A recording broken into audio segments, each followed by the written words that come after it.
Haleluya, haleluya. Bwana Yesu asifiwe sana. Nimerudi tena. Jana niliongea neno na hivi sasa leo hilo neno limekuja kutimia. Niliwasomea katika kitabu cha Mithali 24 mstari wa 17 na 18. Nikamwambia, msifurahie wakati adui yako anaanguka, ama roho yako ifurahie na ishangilie, ni kwa sababu umeona ati yule alikuwa adui yako ametokomea.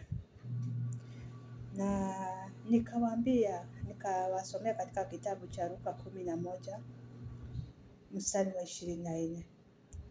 Nikamwambia, roho wakati ule ametoka katika makao mahali roho mchafu anapotoka makao alipokuwa akikaa, huwa anatoka anaenda katika nchi kavu, na akienda pale huwa anakaa akitafuta mahali anaweza rudi. Nikawaambia si wakati wa kusinzia, ni wakati wa kusimama katika pengo.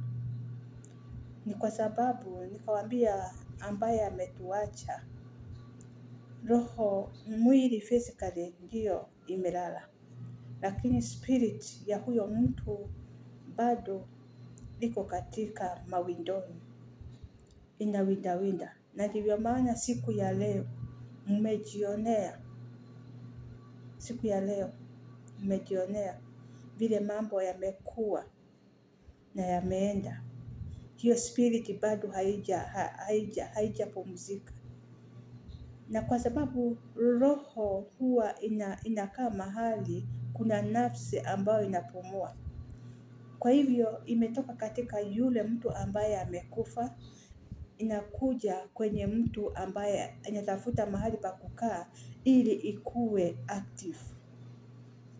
Mungu wetu atusaidie, tuzidi kusimama katika pengo na kuombea taifa letu, ni kwa sababu Mungu ni mwaminifu. Ili kusikuje hiyo kama roho isikuje kujirudia. Kwa sababu kukipatikana umwagikaji wa damu, hiyo pia ni altar ambayo imeinuka. Mungu wetu awabariki na watendee mema, tusimame kwenye pengo. Tuombee taifa letu na Mungu awabariki. Bye bye.